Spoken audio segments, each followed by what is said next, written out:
So, a bit of a rabbit hole topic today, but I have a couple of things I want to touch on the way. All right. But I'm going to open with this. Okay. Do you have any media that you enjoy enough to consider it like on your radar that you feel you are not the target audience for? That is an excellent question. Yeah. Yeah, actually. Dragon Ball Z. Not even sort of the answer I was expecting. God, look at that spike. Sorry. No, you're good. We get that a lot. I don't know what that noise was. It was laughter and surprise and a little bit of disgust. A little bit of the tamarind juice I was drinking earlier. So, it's Dragon Ball Z because, like, I'm not a young adult or a teenager or even a little kid anymore. And I'm not the target demographic for, like, a shonen fighting story where everybody flies around and throws energy blasts at each other.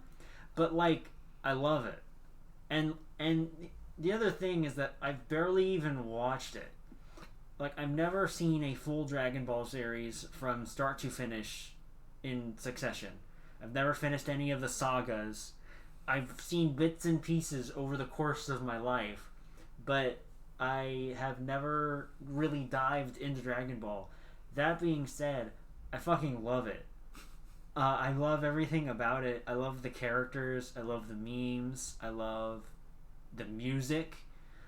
Like, they have some really banger openings. So yeah, I would say Dragon Ball Z. Alright. So, as you know, I work with kids. Yeah, you mentioned it a couple episodes ago. Yeah, so I get exposed to a lot of weird media that I normally wouldn't know anything about. Okay. You know? And I also, we're at that age where some of our friends have kids. Yep. And so, you know, I had this friend, married couple, young kids. We'd go hang out at their place because I was friends with, you know, the husband was a longtime friend of mine, and I was making friends with his wife, and she's cool.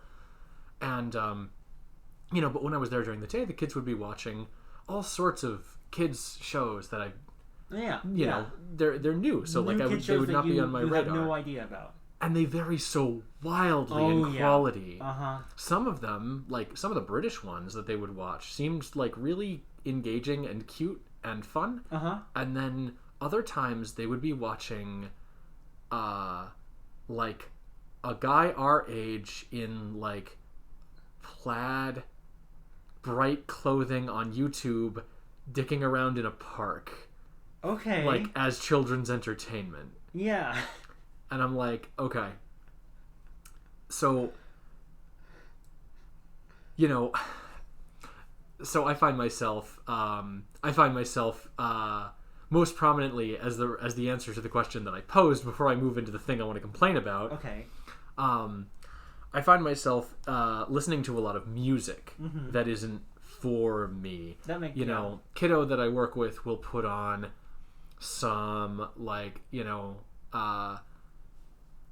oh god, what's that band's name? They're like a recent like Paramore, My Chemical Romance. You're asking the wrong I fellow. know, but that genre of like high school angst emo music, it's still there. It's still there. It's still being produced because there's always going to be high school angst. Yeah, and so it still hits the same. Yeah, it still has that same like musical appeal. It's for the same feelings. Yep. And I don't relate, but I still think that the sound is very appealing to me. Oh, definitely.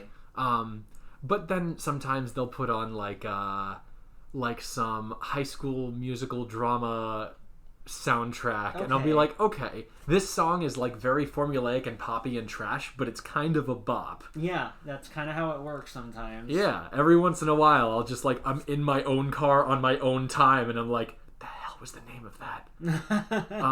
Like in my head right now, I've got some song stuck in my head. I don't know what it's from, but it's some like cheesy high school like breakup drama song. Okay. It's just good. Yeah. It's good. I don't know if it's from like, I don't even know if it's from a current thing or if it just is a song. Yeah. Like... Well, no, I think it's from a soundtrack specifically. Okay. But so some of the time when I'm working with kids, they're watching something that isn't that they're not the target audience for, but I can't figure out who the target audience is. Okay, hit me with an example. Okay, so here I've been kind of stewing about this, wanting to complain about it on our podcast, but we've had better topics to talk about. So twice now, 2 different kids' homes that I've been in, they have been putting on this show. Okay. It's on YouTube. Okay. It's a show done with puppets. The main puppet, the show is called Jeffy. I'm going to call it out. We're going to talk about it. I've never heard of this. No. And I wouldn't have either. And neither of us have any reason to, because the last YouTube show we got into was Box Peak. Yep. Now, Box Peak, it's appealing. We're the target audience because it appeals to people who are artistically minded, who can appreciate unique animation style. And who have nostalgia for old shonen anime. Exactly. It's home run. It was great. 10 episodes, easily digestible. Jeffy, I don't know when this started, because I've not researched it independently. I've just sat around and been forced to watch enough of it to start asking questions. Okay. Jeffy features the titular character, who is a sort of like... He's a human puppet. Okay, he looks like a person, kind of. It's like Muppet style, where you have like... You have like the People Muppets. Well, and the hand is inside the character to make his mouth move, and then there's... One of the puppet's hands is on like a stick that will be moved around. So they can... Yeah. And the character is called Jeffy. Okay. And he wears a helmet. He has a pencil stuck up his nose, and he wears a diaper. And he's very clearly a caricature of like a dumb kid. Of like a dumb kid or like a neglected handicapped kid. Yeah, like something's wrong with Jeffy. He's like, is he the punching bag of every... No, he's the main character. Okay. He is aggressive, abusive, violent. He swears a lot. Okay. He is very impressionable. And mind you, there's no consistency in the show because his parents are Mario and Rosalina. Like plushes of them? Like plushes being held by somebody's hand. Yeah, that's what I thought. Okay, yeah. Monster Island Buddies style. Yep, okay.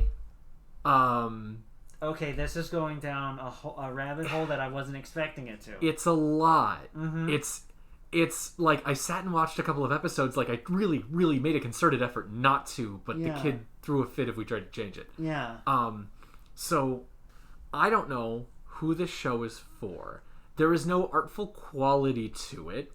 Everything about it is crass, rude, inappropriate, and it's not even particularly funny. A lot of the supporting cast are just more Mario plushies. Like Bowser Jr. and Kamek are just in it regularly. They're just here because this is what the person has. But there's other human puppet supporting characters that appear to have been made explicitly for the show. And Jeffy doesn't appear to be, to my knowledge, from anything. I think these are puppets that the people make. Why then they choose to use Mario plushies for the rest of the cast is beyond me. Okay. There is one supporting character, and this is sort of like, it gives me hardcore Family Guy vibes, where there's like a puppet that they use for every other like responsible adult. He's a doctor and a policeman and all these things. Yeah, he's all the adults. And he's also the self-aware character. So he knows he's in like a horrible show? He knows he's a puppet. Okay. And there was one joke that got me. Okay. Where he was talking about where Jeffy gets fat in one episode from overeating, and the doctor puppet is like talking about exercising. He's like, and I always skip leg day because you see I'm a puppet. And I'm like, okay, that was funny. That is funny. It's stupid, easy humor, but it's funny. Yeah, but the rest of the show is vile. Yeah. The last like detail of the show before I get into like what are we talking about. One of the episodes we saw was like a season finale where you find out that like Jeffy was left on Mario and Rosalina's doorstep by literally like a crazy cracked out hooker puppet. Okay. Who had like the constant cigarette in her mouth and the like the gross unkempt hair and the and it was... So like every bad stereotype. Yeah, it was pretty bad. It was pretty bad. So like, who is this for? Yeah, who is that for? The closest comparison of media I could think of was kids who watch South Park when they're not supposed to. That's what it sounds like to me. But South Park, to its credit, has, for most of its history, been a show that is social satire and commentary. Yeah, like for as crass as it will get, and for whoever they will punch down at in any given episode, they try and make some sort of social commentary. Now, that is lost on a lot of the kids who would watch South Park. Because it's not for them. Yeah, but I think you hit the nail on the head still, because I think that this is for those kids, because the kids don't know the difference. The kids, if a kid who is not supposed to be watching South Park watches South Park, and then a kid who is not supposed to be watching South Park watches Jeffy, to the kid it's the same show. Oh my god. Oh my god, you're right. The kid is not the kids, because the social commentary is going over the kid's head. You can make something that lacks it, and the kid's still gonna eat it. Gross. So, anyways, this is the It's Still Cool podcast. My name is Tony, and my name is Jesse, and we like to talk about things that are still cool, or in some instances, deep dark rabbit holes on YouTube.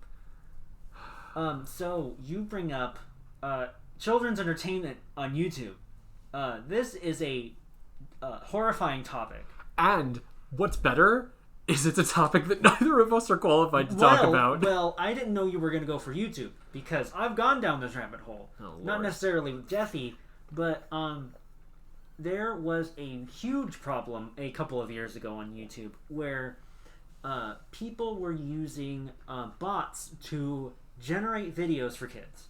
And so what they were doing was they were gathering search history from what kids were searching when they had a phone and YouTube, and they were putting those characters all together in like a Finger Family sing song. Yes, I've heard of Finger Family. Finger Family, and there's literally an episode of the YouTube show Down the Rabbit Hole. Yeah, about Finger Family. Finger Family. Mm-hmm. Hitler's in it. Yeah, he is. They put Hitler. They would put like really gross, like creepypasta stuff because it was high on search history, like stuff kids really shouldn't be seeing.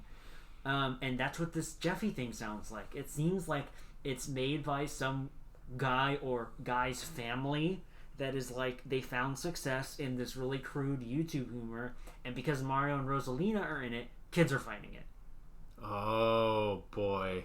So, okay. So kid searches Mario puppet because they like Marios and they like puppets, and they find Jeffy. Yikes. Yeah, YouTube is not a safe place for a child. YouTube isn't a safe place for anybody. No, not really, but doubly so for a child.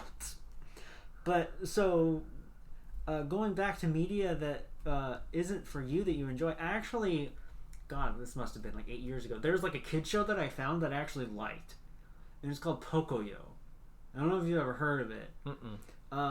It's about this kid named Pocoyo. He's got like a blue hat and like a blue outfit, and he exists in this like white void. Like, he doesn't live anywhere.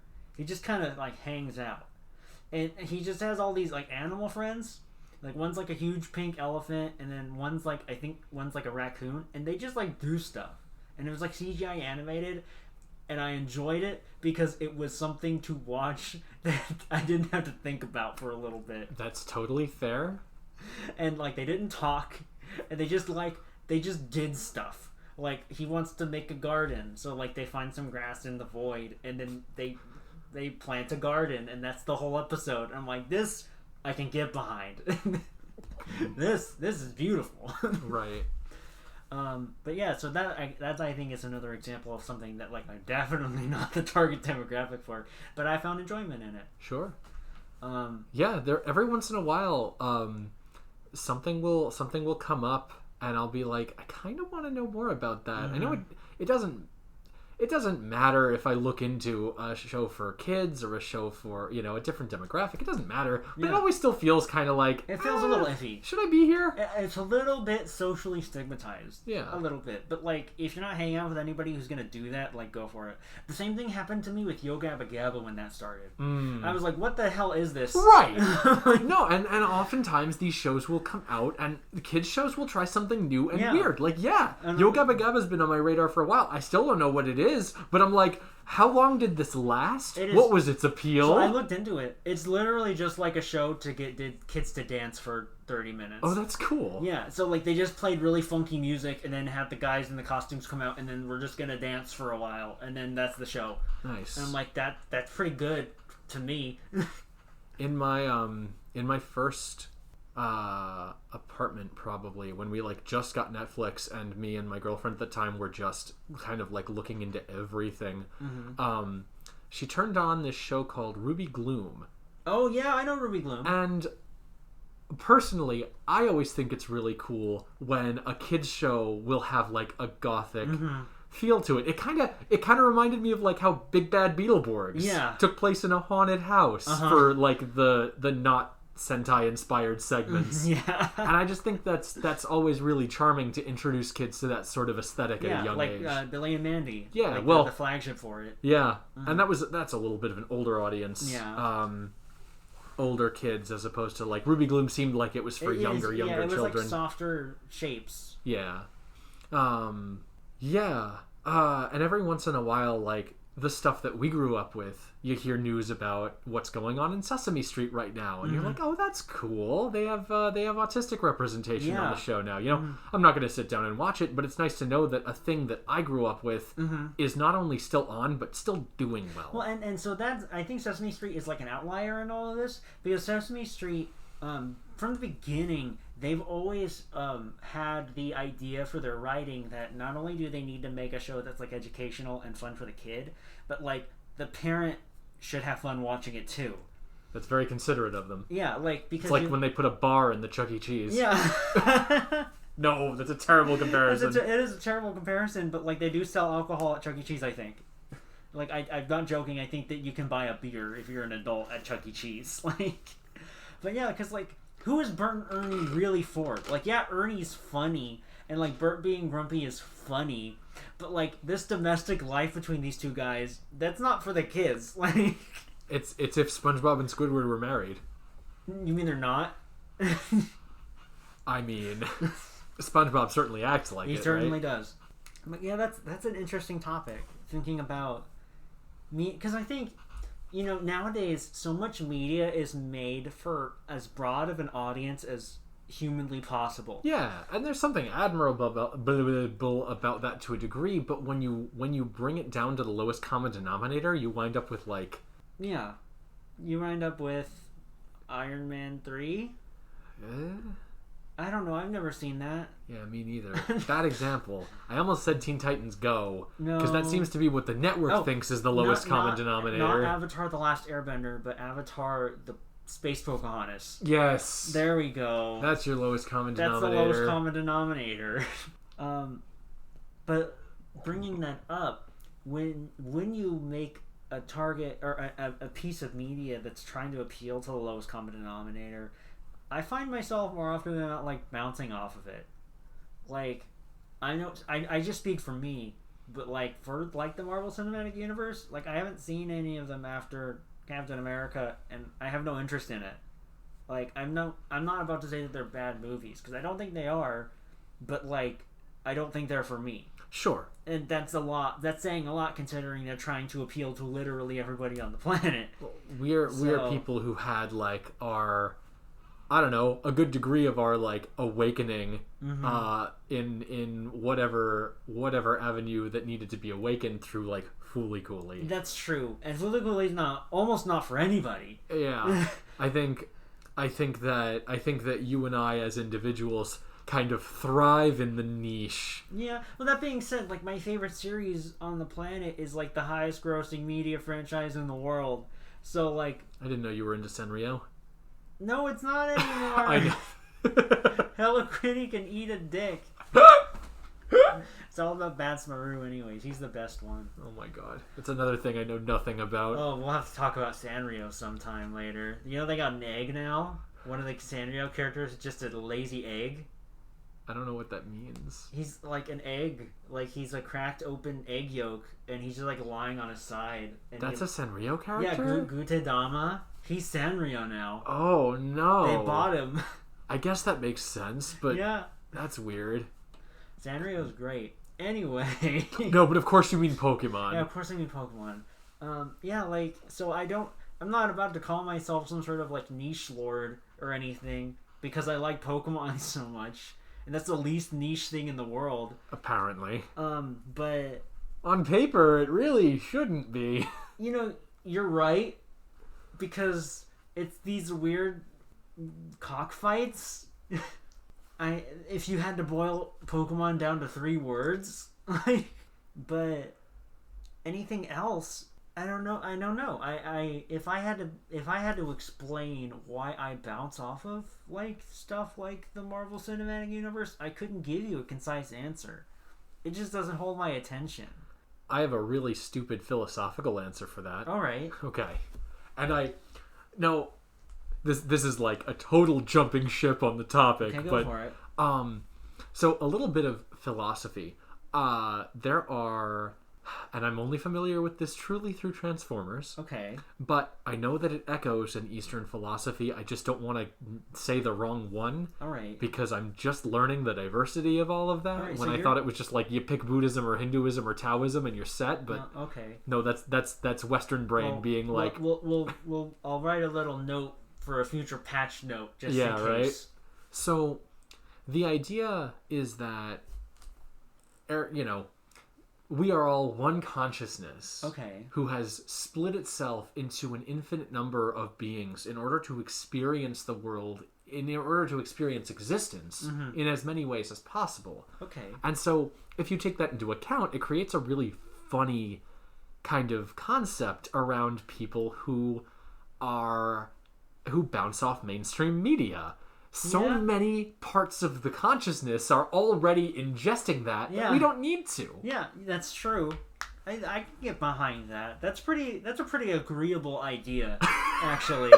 Like of all the psychological or like pseudo religious ideas I've heard in my life, like this is very agreeable, actually. Oh, okay. I enjoy this quite a lot. I'm like, like it's fine. Like someone else is already eating that food that I don't like, so I don't need to. Like, I can just worry about me. It's very self-affirming. Oh boy, I can't wait to see what the emails, if we get any, about that one will be. Oh boy, I'm eagerly. If you want to send us an email about a psychological idea that you have, it's still coolcast@gmail.com. Looking forward to it. But yeah, like I mean, do you find yourself bouncing off of a lot of mainstream media? I do, and for that very reason. Okay. I think that, and coming from the perspective of somebody who really enjoys the emotional impact of a big dramatic reveal or a really intense climax. I'm somebody who's very protective over spoilers in series that I love, even if they're several decades old. Because I want people to get that same feeling, to be able to sit there and cry, or to sit there and gasp, or to sit there and be awestruck at the same things that I was, Yeah. But want them to share the same experience you had. Well, yeah. Because I think it was impactful, and I think that the way it was executed was incredible. But when you boil that down and you kind of manufacture that in a mainstream setting, it becomes less important, at least to me. You could tell me the entire plot of all of the Marvel Cinematic Universe movies. You could tell me the big thing that happens at the end of Infinity War and how they fix it in Endgame, and I'm going to be like, oh, that's really cool. I'm proud of them for doing that, you know? But for me personally, I don't feel like I need to experience that intensity personally, because millions of others already have. That's very fair. Yeah, like I didn't really consider that aspect of it. Now, when I was dragged to the theaters to watch the first Avengers, which is the first Marvel Cinematic Universe movie I ever saw. Okay. When the Avengers theme came on, I had never really ingested a lot of Avengers-specific media. I love Spider-Man. I watched the Sam Raimi films. The Sam Raimi films and the 90s cartoon series. Okay, yeah. And I love Spider-Man. He's my favorite superhero, right? but I never really was familiar with the Avengers as a concept. You know, Thor, Captain America, the characters just didn't interest me that much. But when the Avengers theme came on and I'm sitting in the theater, I could still feel that. Like, it's supposed to make you feel that way. Like it was like designed this very specific way. Yeah, and I like as, that. Like natural as like a well-developed story beat. But it's right, exactly. It's manufactured, not earned, but it still works. Have I mentioned on the podcast how I cry at like almost every movie trailer I see in theaters? No. Like regardless of if I care about the movie or I've not. never heard that. You wanna get an emotional response out of me? Make a movie trailer. It doesn't even have to be good. Movie trailer. The ceremony of like, here is the big project and here, like, here's our trailer for it. Movies that I've never had any interest in seeing, movies that I will never see. I'll sit and I'll watch the trailer and I'll be like, God, oh, that really looks incredible. Yeah.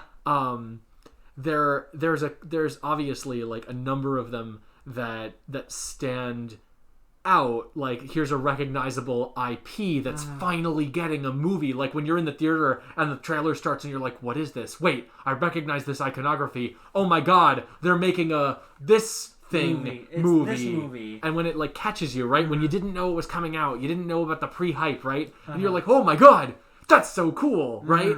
I love that so much. Or like when you see a really formulaic, like when the trailer for A Dog's Purpose dropped, and I was like, oh, I'm not going to see this because I know I'm going to cry the whole time. With the trailer, the trailer's like, hey, we're going to make you cry if you come see it. Hey, and look, you're making me cry now. A movie about a dog. It's working. This is the least offensive thing we could ever make. Oh, man. God, speaking about trailers then, and things that are specifically made for us, the Smash Brothers reveal trailers are some of the best pieces of media I think I've ever ingested. This is the natural progression of the conversation. So starting from the first Brawl trailer, the very first Brawl trailer, which by comparison looks so chaotic and not great. The night that I saw that, when I was in middle school, I was so excited. I printed out stills from it and brought it to school the next day. And I was like, look, Meta Knight and Snake. Yeah. And Kid, I don't even know this Angel guy, but they're here. And I had it in my binder for the whole year until the game came out. It was so incredible what they were able to do with that trailer. And from then, it's only gotten better. I don't even care about Minecraft. I've watched the Steve trailer like 15 times. When Holland Darna drops and Steve falls onto the Minecraft world, and then he just starts walking around, and then stuff happens. Even the Smash 4 trailers. Yeah, those were great. Rosalina's trailer, where they're not even smashing. They're playing Mario Kart. And then all of a sudden, you see the star, and then you see the Comet Observatory, and you're like, wait, Rosalina? And then she's just here. She's finally here. Or the Greninja and Charizard trailer. That's the only one so far I've had spoiled for me. Oh my God. But that was, like, it's a cool trailer. It's a great trailer. I wasn't even excited for Charizard being solo, but, like, Greninja coming? Yeah. Oh, my gosh. Like, Pikachu hanging with Charizard on the cliff. It's like, good. It's like... all the Pokemon and the Pokeballs come out. It's like, this is a Pokemon reveal trailer. This is it. The Duck Hunt dog. That one came out after the game was out. Yeah, because I think they didn't want to spoil Duck Hunt Dog, but the leaks happened. Yeah. And then because Duck Hunt Dog was one of the few unlockable characters in the game. Right. Like Wario and Duck Hunt Dog and someone else. But that trailer in particular, like that also like really got me emotionally. Yeah. And like here, sad thing about a dog, right? Yeah. But here's like one of the oldest, like a character that our parents know. Yeah. And here, like when Mario walks up in his old pixel art and like invites, like beckons to him, like come join us. Yeah, like and then he jumps out. It's so good. And the duck just lands on him, and it's like, this is such a nice homage. It's so beautiful, and they did such a good job with the character, and the Smash. So, like I said, I want people to have the same experience, right? Let me tell you a little story about how much of a madman I am for recreating that feeling. Okay. So, I am the guy who has been since, like, Melee. They gotta put Ridley in Smash. Okay, you've been the big Ridley fan. Yeah, like, they're out there. I'm the local one. And so... friend of mine who I was, like, getting them into a bunch of nerdy stuff that they were unfamiliar with. Because they were sort of, like... an anime they were fan like adjacent to video games. Yeah, that had never really done a lot of gaming on their own. They were on the anime part of the anime and video game con spectrum, and you're like, here, I'm helping you cross this gap. Yeah. So here's what I did. Here's what I did. I planted seeds. Like, they were gonna come over the next day, and the night before I was like, hey, do you know about the most powerful female character in gaming? Okay. And I sent her the Metroid manga. Yeah, ooh, good choice. Right? Okay. And you don't need to get very far in that manga to meet Ridley. Because he shows up immediately. And he got a big smile. And his scene is so good. If y'all listeners have not read the Metroid manga, it's very short. It does the series a lot of justice. And oh boy, Ridley is such a freaking cool character in it. He definitely is. And you get to see little Samus. Little baby Samus. Yep. And a cool Chozo who's still alive. Which you don't see in any of the Metroid games. And so I had her start reading the Metroid manga. And so I would, like, I'd check up. I'd be like, hey, so what do you think so far? She's like, oh yeah, this is really cool. Wow, I can't believe I didn't know about this character, right? So the next day, we were hanging out, and I was like, all right, can I go on one of my benders? Because that's just what I do. That's what this podcast is. It's just our benders. Yep. And I was talking them through the history of Smash Brothers, right? Yep. Talking about its origins as an unrelated project, got into that, and I was showing them, like, how the old stages looked. Like, it was an N64 game, so it looked like this. And then I was like, and there's Ridley in the background, check him out, right? And fly across the little background. And then I showed her the opening to Melee. And it's like, oh, there he is, Ridley! Yeah, and I was not making Ridley the focus of my thing, but I was pointing him out every time. I was like, oh, and we were so sure that Ridley was going to be in it, because look, he's got a character model, it's around the same size as Samus, workable, right? And then in Brawl they had a story mode with bosses such as Rayquaza and Ridley and Meta Ridley. Ridley's so good in Brawl they gave him 2 bosses. Right. And and then in Smash 4 I showed her some of the character trailers, the modern incarnation of them. Yep. And I was like, and then for the new game, and I just turned on the Ridley trailer with no context. And I got the reaction I wanted. Like, when he pops out, she put her hands over her mouth and gasped. I got it. I did it. He kills Mario. Right? I recreated the feeling that I wanted this person to experience.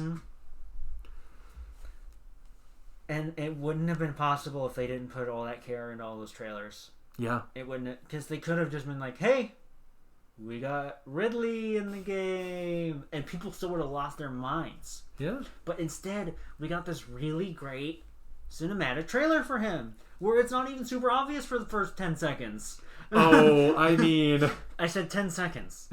As soon as Samus's footsteps go across, you know it's Ridley. Yeah. But before that, it's Mario and Mega Man. It's like, who are these guys? Who are these doofuses hanging out with? Who would willingly hang out with Mario and Mega Man? To be fair, though, I turn off my brain when those start. I just want to be as surprised as possible. So, like, I didn't get it until Mega Man got stabbed through the chest. I was like, oh my god. Or the Simon and Richter trailers. Yeah. At first, I thought it was Dark Souls. Oh. Because, like, Rainy Castle, and I'm like, that shadowed figure coming, I'm like, oh my god, it's Dark. They're putting Dark Souls in this game? Because I was sure, like, Konami's dead to us. They're never gonna let Simon or Richter in. Like, Konami's dead. We don't expect it, like, and Namco's already working on it.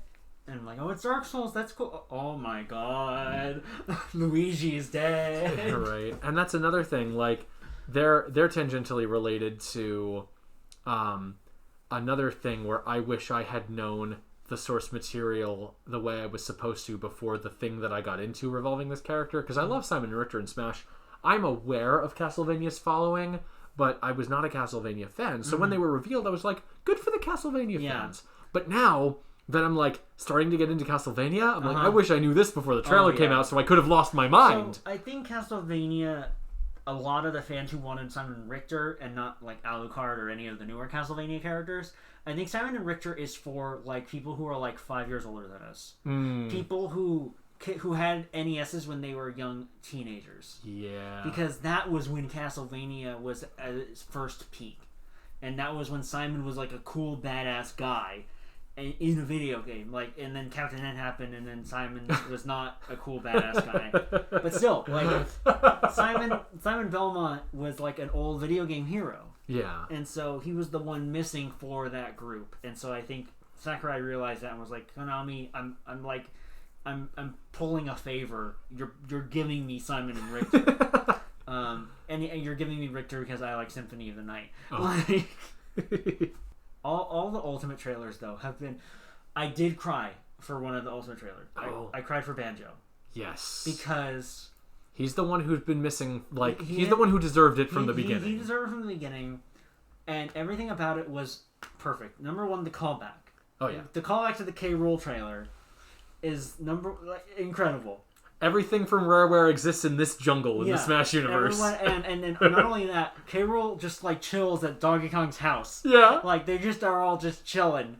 And like Diddy's watching TV and K. Rool and Donkey Kong are just snoozing. And then the Jiggy comes out and they lose their goddamn mind. Like, and like when they crash through the house wall and like Banjo knocks Duck Hunt away, instead of like, you know, screaming like in the K. Rool trailer, they're excited. Yeah, it's they're the like, same. Their friend is back. It's the same sentiment that I felt when Mario beckons Duck Hunt dog. Yeah, they're like, cheering for him. They're like, you did it, you're here. Yeah, their friend is back, and like that's when the music starts for Spiral Mountain, and I felt so warm in my heart, and I literally cried. I was so happy for Banjo. I'm not even like the biggest Banjo-Kazooie fan in the world. Like I beat one. I didn't 100% it, but I beat it. And I'm hesitant to play 2 because it's a scary game. There's a lot of that game, so I'm afraid to play it. But like I just felt so happy. I'm like, this is the most justice that Banjo's ever gotten in his short life. Right. And so I literally cried for that one. No, that's fair. Yeah. Oh man, because you love that feeling though, right? You love that. That was the feeling. The feeling I crave. Every Smash reveal is that's the high I'm chasing. Yeah, absolutely. So I guess that's why the past few, except for Sephiroth, have been so disappointing, because like I'm chasing the Banjo high, like Byleth, and I'm like, okay. Yeah, and the Min Min trailer showed her off pretty much immediately. Yeah. There was no build up. There was no anticipation. Also they were like, it's ARMS. Yeah. Oh, that's true. That's true. Like they called it's like someone calling a 3-pointer. Yeah. It was like, we're doing ARMS, and then they threw the Min Min trailer at us. And you know what though? I got that same feeling, like how I said I cry in every movie trailer, right? I got that feeling for the ARMS reveal trailer that like this is a thing that just speaks to me before having any idea what it was. The ARMS trailer is incredibly striking. It's very good. When the choir of the song starts up, that's good. That ARMS has really good sound design. ARMS just has such a beautiful aesthetic too. It's very clean future, and I like that a lot. Yeah, it's one of the only clean future media. Yeah, like you don't get a lot of clean future anymore, and I really enjoy that about ARMS. This is the future that Sonic fought for in Sonic CD. Yeah, this is a good future. I can't believe that as a result of Little Planet leaving the Earth, it caused the ARMS phenomenon. To attach all of these series together. Speaking of Sonic, The Here other we one I go. cried for was Pac-Man for Smash 4. Yeah. Oh, that was just like such a shock, dude. Yeah, because that one, it happened after E3 of the day. Like, E3 happened that day. This was back when E3, for listeners who might not be aware, E3 was the Electronics Gaming Expo. It used to be a convention that lasted about a week. And It lasts that long? it used to be a whole week. And throughout the week, the different big gaming companies would have different events, and they would have presentations. This was before the Nintendo Direct, so Nintendo would be there and they'd show off a bunch of cool new trailers for everything. So during the year that Smash 4 was coming out, I think it was 2014, they were showing trailers off. And during the day, they had shown the trailer for, it was one of the characters. It wasn't Pac-Man. Was it? It wasn't Mega Man, because that would have been a lot earlier, right? No, it was Mega Man. It was. It was Mega Man. So they showed Mega Man. Because Mega Man's in the Pac-Man trailer. I would have think they would have spaced those out a bit. They planned it. Okay. It was Mega Man and the Mii Fighters. Those were the two that were revealed during the day. Because it was Mega Man, and then they showed like the Reggie fighting Iwata that revealed, and then there's like Elijah Wood wants to fight. Yeah. And, like, Ice-T pours it on. Yeah. So it was the Mii Fighters, and then at night, a video got uploaded on their YouTube channel that was only a minute and some change long, and it was called Smash Brothers for Wii U, Red, Blue, and Yellow. And I'm like, was this like a Pokemon thing? And I watch it, and it's like Mario jumps in, and then it cuts like The red stripe. a red stripe cuts across the screen, and then Sonic and Mega Man are like fighting, and a blue stripe cuts across the screen, and then a big yellow stripe covers them both, and then it zooms out and it's Pac-Man, and then the Pac World theme starts, and he jumps out with his 3D model, and I'm like, oh my god. Because Pac-Man was like the next biggest third-party rep that they were missing. Right, and he's Mr. Video Game. He's the video game. Yeah, Pac-Man is the video game character. Like, people like to say like Mario's Mr. Video Game or whatever, right? Like, no. Like, it's always going to be Pac-Man. Pac-Man's always going to be the video game character. And he's in Smash now. Yeah. And he looks great. And looks really funny. He's got like a weird fire hydrant, and he throws the fruit, like, and I was just so happy because I love Pac-Man. I love those dumb bad Pac-Man World games, and I played a lot of Pac-Man as a kid because it was one of the only games I had on my Game Boy Advance. So, yeah, Pac-Man was the other trailer for Smash that really got me. Nice. Okay. Since we're just reciting trailers now, sometimes that's what we need to do to get our feelings across. Let's keep being indulgent, but Okay. I wanna get into like a silly indulgence. Okay, let's go. So, what is a trailer for a movie, Smash reveal, whatever, Okay. video game, whatever? Uh-huh. What is a trailer you could think of that like they could make this trailer and it would make you cry? Okay, so you're asking me to make for a theoretical doesn't exist trailer Yes. for something that does exist or that doesn't exist. Well, if you could think of something that doesn't, if you could make a trailer for something that doesn't exist, like props to you, something that would get an emotional reaction out of you, like be my guest. I've got a couple. I used to think about Smash reveal trailers a lot. Sure, and that's the easy one, right? Yeah. Like I've got one. Okay, give me that one. Give me it, and then I'll give you mine. Okay. So imagine with me, the Smash reveal trailer starts, and it's do do do do do do do do, and it's the old Donkey Kong game, right? Yeah. But after the game ends, like Donkey Kong falls, or like Mario gets a game over or whatever, Donkey Kong then like moves on, and it shows him being rescued by Donkey Kong Jr., right? And then it moves on, and it shows him now as Cranky Kong, and he's in in Donkey Kong Country, waving goodbye to Donkey and Diddy as they go out, and then he sits down on his chair, and he sort of nods off, right? And the screen goes black for a second, and then you hear as Donkey Kong and Diddy Kong come running back to him, right? And he wakes up and he's in like modern 3D render, right? And he's like, what are you two he's on like about, yelling right? at him for waking him up. And Donkey Kong and Diddy Kong turn behind their backs and they produce The envelope. The envelope. Uh-huh. And it just shows, like, the chair and his feet, and it just shows him, like, push off and land on the ground, feet and cane. And it pans up. Boom! Cranky Kong comes out of retirement. That's so good. And then, like, the song starts playing. Maybe, like, a remix of, like, the Jungle Japes. And then he's pogoing around and he's, like, swinging. Like, oh, that's so good. Yeah. Final smash, he just throws the barrels. He becomes old Donkey Kong and throws the barrels. Like, kind of like the octopus from... Exactly. Yeah. Exactly. That would be so sequence breaking, but... So this one, it's gonna bring up a game that we normally don't talk about that much.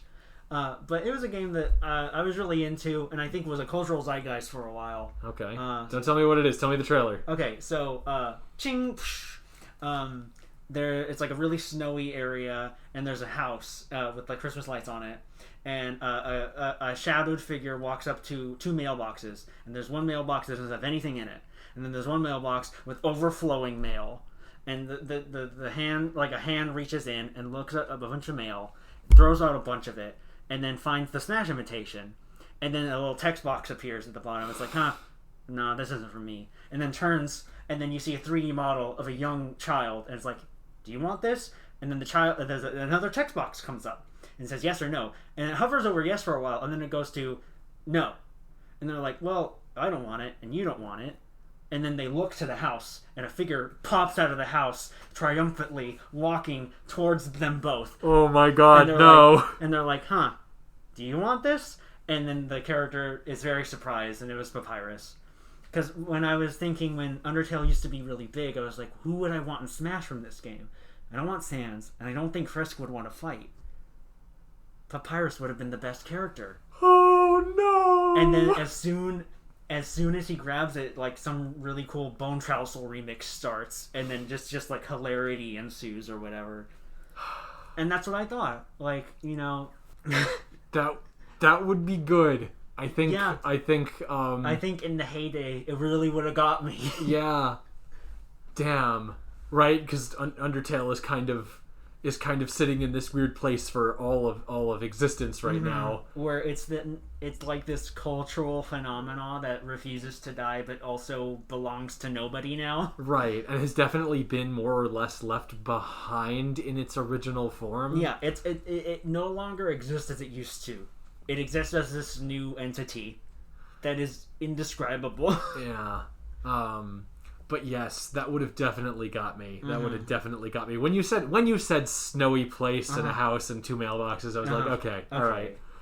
I saw your eyes widening. Yeah. Oh no. On this audio podcast. Yeah.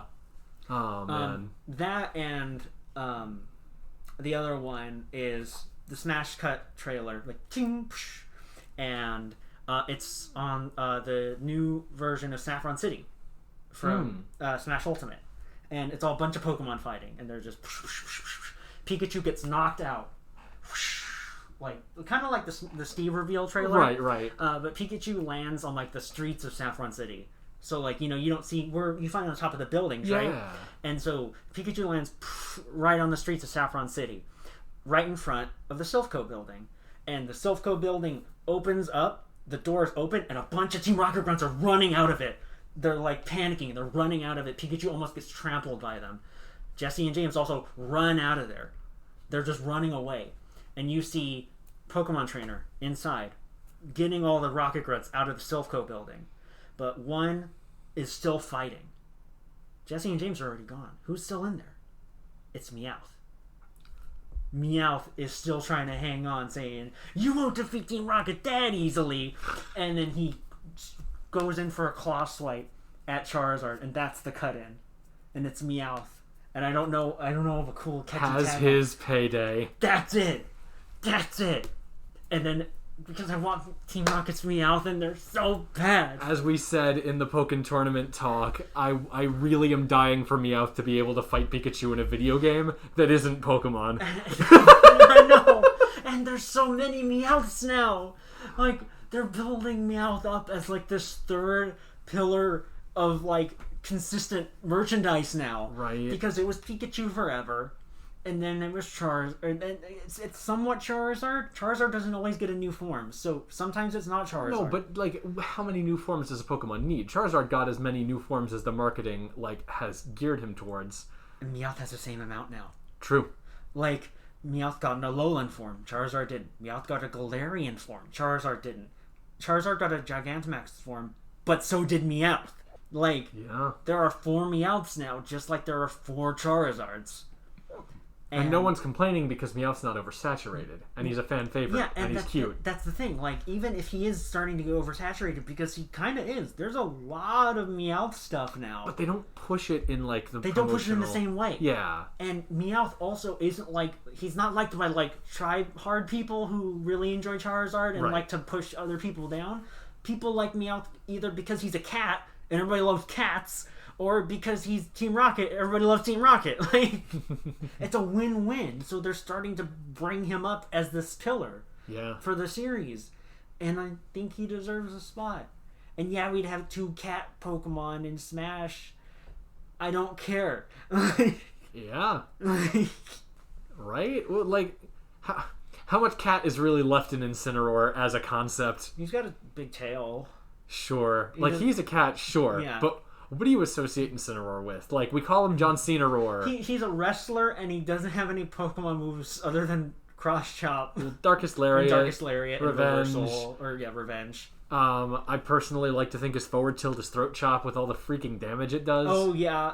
That's a good point. But he's not aiming at anybody's throat. He kind of is. That chop comes out, like, throat level for Pikachu. For Pikachu, alright. And Mario, I guess. But, you know, I like to think that a lot of the A-button moves from Pokemon are still, like, to a degree inspired by concepts in their moveset. Yeah.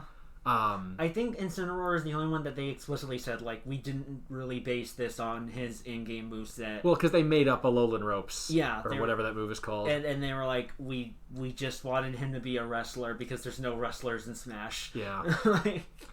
That's another thing, too. Like... we've had the Pokemon movies, and I don't have a concept for a trailer, but I've always thought to myself that it would be like, it would hit me so hard if one day they were like Pokemon Red and Blue, the movie. Oh, you know, it's gonna happen. I know, and now it's gonna happen, and I'm gonna cry because the Detective Pikachu crew was like, "Hey, we'd love to do that." I'm so happy. I'm excited because Detective Pikachu was so much better than it had any right to be. Sure. It's not the best movie in the world. No. I'm not claiming that. But it had every right to be as bad as the Mario Brothers movie. Right. And it wasn't. No. So... It's charming. It's formulaic, it's full of plot holes, but it's charming, and a lot of effort was put in. A lot of weird effort was put in. You know what that sounds a lot like to me? It sounds like you're describing Red and Blue. Yeah. It's formulaic, there's a lot of plot holes, but it's very charming. Right? And so, yeah, not only are we going to be getting potentially a Red and Blue movie, but it's going to be a weird live-action Red and Blue movie. Yeah. Which is probably going to be, like, horrifically miscast, but... but the Pokemon are going to be excellent. Yeah. And it's going to be... I mean, the plot of Pokemon Red and Blue is already so, like, whatever, that Origins? even if they do something super outlandish, it'll probably still be fine. Origins had to stretch to get 4 episodes. There's a whole episode about the Lavender Town Tower. Right. That is like a 20-minute segment in the game. But that makes me wonder how a Red and Blue movie would be paced. Certainly you can't fit in all 8 gym battles, the 3 fights with... well, the 2 other fights with Giovanni... and the Elite Four and Champion, while building up Blue to be a reasonable rival. You combine the story of Red and Blue while aping the anime. You get rid of Giovanni after Silphco. You put some rogue rockets in charge of the gym, so you don't have to fight him again. Well, sure. And that's not the... I mean, it's just... it's a lot to put in a movie. Yeah, it's true. So... they might do a part 1 and part 2. They might. A Pokemon Red and a Pokemon Blue. Oh.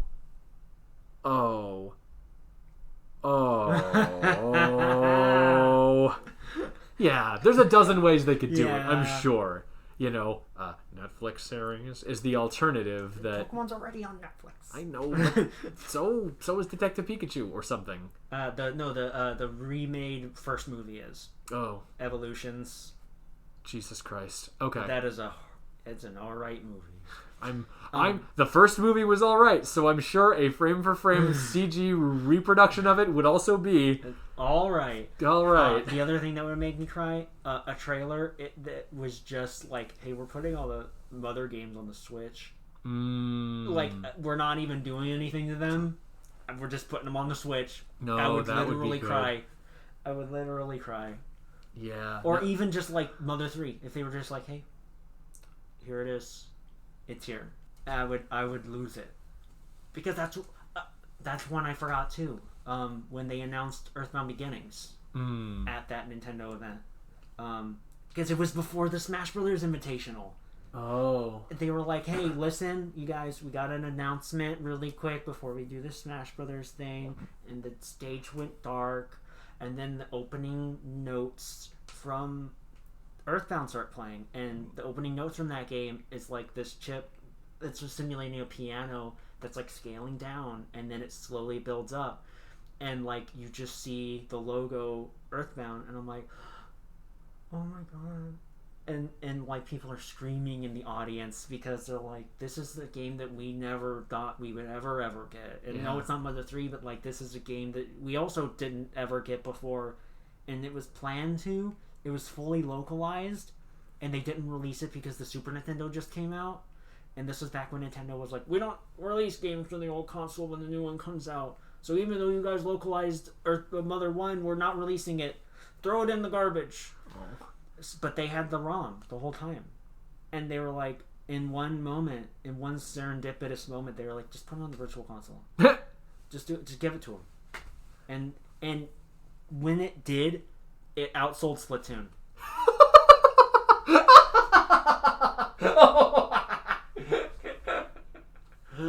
The game that was selling Wii U's, because Smash wasn't out yet, as soon as they put Earthbound Beginnings on it, it outsold Splatoon. That's beautiful. It was a beautiful little moment. That is so deserved. And if they ever put any of those games in any capacity on anything on my phone, I don't care. And they put a little trailer out and they put that song out there, I ain't gonna cry. That is a series that I have a couple of these where I don't know anything about them, but I have a great deal of respect for them and their fans. Mm-hmm. And Earthbound, I think I know enough of the story and the struggle to really feel for you guys. Yeah. Oh boy, we'll have to do some focused episodes between each of us about our big things. And that'll be mine. Okay. But that's in the pipeline. We'll put that down in the pipeline. But this is a very indulgent episode. I like it. Sometimes you gotta do it. Sometimes you gotta do it. So, viewers, if you have any listeners, means to see with your eyes. Yeah, I mean, it is a YouTube video, so you can watch the static image the whole time if you really want to. I drew that, by the way. Yeah, I credited you with it. Oh, excellent. So, yeah, if anybody listening has anything relevant to trailers. Yeah, if you've got a story about a trailer that made you cry, or a story about a trailer that you really love, or a trailer idea that you would just pitch in the void to us for it to go nowhere, but for us to be like, yeah man, I can see why that would tug at your heartstrings. Yeah, you can send that to it'sstillcoolcast@gmail.com. And speaking of our email address, there's a new segment, viewer mail. We have an email. We have two emails. We actually have two emails. One is several paragraphs. The other is one sentence. The other is one sentence. So I'm going to read our first email that we got. This one's coming at us from Ulysses. Greetings, T and J. Avid listener and curling enthusiast here. I've been listening to talk radio and subsequently podcasts for over a decade now. You guys are good on the mic, have great chemistry, and are fun to listen to. Well, thank you. I like him so far. What you do is not easy, and you do it well. Kudos. I like kudos. They're very tasty little treats. Oh, I haven't had a kudos in years. Me neither, but now I want one. Gotta name a Pokemon after that. I've been meaning to write into the show for some time. This latest episode served as the impetus for me to do so. Nebulous prize notwithstanding. This is the prize. You won. You did it. You did it. And that recent episode being episode 8? Episode 8, the con episode. Where we did mention a secret prize, and if it's not that, it's episode 7. We might be stuck in some sort of temporal loop. where we got this email a little later than intended. I see. So, continuing on, I'm a little older than both of you, mid-30s. For some time now, I've witnessed the chasm between young culture, quote-unquote, and my own interests widen more and more. Heck, things that would excite me 5 years ago have a diminished or no effect on me at all. I enjoy my hobbies differently. I would devour content the second I got my greedy hands on it, be it binging a show or sitting on the couch for hours playing a game on launch day. I find I no longer have that type of focus. I'll buy a game at launch and unwrap it a week later in some cases. I'm not too busy, I simply lack that voracious drive I had in my childhood/early adulthood. The alienation from popular culture may play a role in all of this. Many things that are considered quote-unquote cool nowadays do not appeal to me. In turn, this creates a sense of being out of touch or left behind. I realize that these cycles repeat and generational gaps are an inevitability. In spite of being aware of these things, it doesn't make it any easier to cope with the feeling of watching the newer generation pass you by, and hobbies or things you enjoy slowly become old, obsolete, or problematic. Even franchises with staying power have to evolve and change to appeal to the newer generations. Have you guys noticed your feelings change towards your hobbies as you near your 30s? Do you have a tough time coping with seeing newer generations take the proverbial throne and dictate what is now quote-unquote cool? Do you identify with any interests from the newer generation? More importantly, have you ever felt so disenfranchised, alienated, or out of touch that you have to ask yourself, am I still cool? Always listening while curling. Griever. P.S. Bring tetherball to the Olympics. Wow. Well, not only do we have a fan, but we have a fan who actively remembers what we talk about. Yeah, we have an articulate fan. So thank you, Griever, for the email. That's a lot. There's a lot to ingest in that email, but I think we talked a little bit about that already. Yeah, and actually, to answer a specific question from the email, you mentioned Dragon Ball Z earlier, yes. And we talked about Box Peak actively parodying the shonen genre, right? Mm-hmm. So I kind of actively shunned Naruto and Bleach for a long time because they were the new generation's Dragon Ball Z. And I was the crotchety old man like, I bet this guy couldn't beat Goku. Yeah, I bet Ichigo can't beat Goku Super Saiyan 3. Yeah. And so I did wind up getting into Boku no My Hero Academia Academy for a while. And that's the correct name. Yeah. Macadamia. Macadamia nut. And so, you know, I was with it. I was like, this is a new shonen for a new generation, and it's cool. It's doing a good job. I like it. It's charming. It's not taking itself too seriously like Naruto and Bleach did. Bleach, actually, like, years later, I wound up watching a bit of it because, again, that very first girlfriend was watching Bleach in the year 2011. Sometimes that's what you gotta do. And I was like, okay, actually, I may have misjudged this series. Yeah. This is alright. But I was with my hero. And then I was even, like, reading ahead in the manga. Like, I was really into it. Yeah. And then, after a certain point, I was like, okay.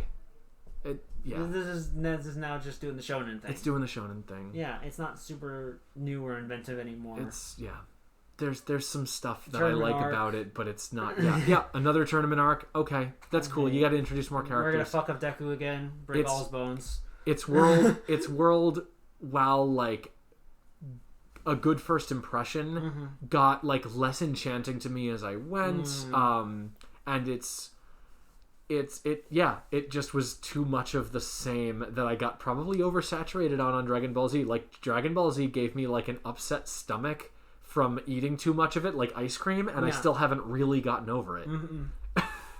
That's kind of how Dragon Ball Z do. Especially if you were watching it and you weren't watching like Kai, where like you were sitting through all the episodes of Namek supposed to have 5 minutes until it explodes, and then it ends up being 13 episodes. Right. Like, there was a point where, and I don't know if this is still relevant, but on like Wikipedia it states that the Goku versus Frieza fight was the longest single one-on-one fight in all of anime. That very well may still be true. It sounds plausible to me. But even Dragon Ball Super, like, I got bored of it really fast. And it's a continuation of Z, which is like, you know, I loved, but part of it I'm one of the few GT fans that exist. So like because they change stuff up. On one hand, a lot of the concepts from GT, even though GT's execution was bad, a lot of the concepts felt very true to Dragon Ball. Yeah. Whereas Super introduced a bunch of brand new stuff that felt like it had no place in the world. Now, I did see the Super Broly movie and I thought it was amazing. But yeah, Super didn't grip me. My Hero lost me. And I think that to a degree, we are doomed to never be able to truly get what we could out of the the successors of the things that we liked, right? Because it may iterate on it well. But we might already be full, right? Yeah, like I'll eat a whole cake. You bring out a better cake, I'm still not gonna want it. Yeah. I think that you really hit the nail on the head there. What I was going to add to this email's questions is that when you're bouncing off of stuff, because I find myself bouncing off of stuff all the time. Like, like we brought it up earlier after Untitled came out, a bunch of Mother-likes started coming out. Because they're like, oh, this is popular. People like Earthbound? People like that game? What if we made a game that was like that? And I'm like, you don't get it. You're not getting it. And like, even if this game is good, like, I'm full from Earthbound and Earthbound likes, and I don't want to play any of them anymore. And yeah, like, I'm bouncing off of all of these Earthbound likes. Like, the only one that caught my attention recently was Omori, but that was in production since like 2013. So like, that kind of missed like the hypeness of it. Yeah. But yeah, like, I think that even if you're bouncing off of a lot of popular media, you're going to find something you like eventually. So I think it's important to not be super disheartened by bouncing off of something that a lot of people seem to be enjoying, like we mentioned at the beginning of this.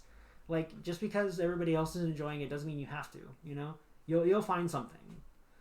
Like we found Box Peak. It's only 10 episodes. It is only 10 episodes.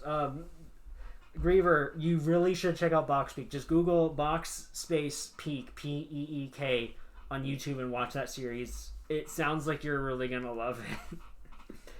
But yeah, and then for the question, if asking yourself, are you still cool? I think the answer to that is always yes.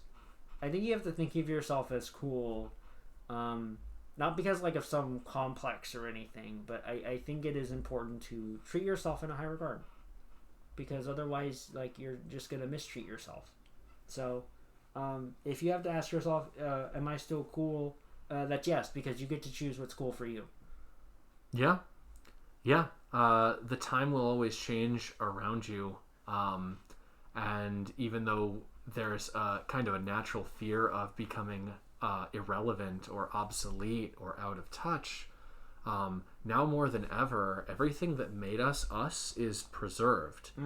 And we talk about we've mentioned like watching reviews of Sonic Adventure 2, needing to watch every single one that comes out, right? Yeah, even though they all say the same thing. They all say the same thing, because sometimes you can't sit and rewatch all 800 episodes of Dragon Ball, etc. Yeah. But to watch somebody review the show, to watch somebody else in our age demographic talk about it in a positive light, reminds you why it was cool. Yep. And why you're still cool. Exactly. I couldn't have said it better myself. Our next email, because we've got two. Oh, damn! That was a really banger way to finish the episode. Well, we can end the episode on a really nice, succinct little comment. We got an email from Vorpal that says, "Hey guys. Love you. Keep up the amazing content." Well, thank you, Vorpal. That was a good email. We will. Even if that's all you want to say, we would love to hear it. Yeah, it's nice to have a nice little message to read in this sea of darkness. Right. Well, I think that means that our time here is unfortunately up. So, my name's Tony. And my name is Jesse. And no matter what you might be implied to think, please remember, it's still cool.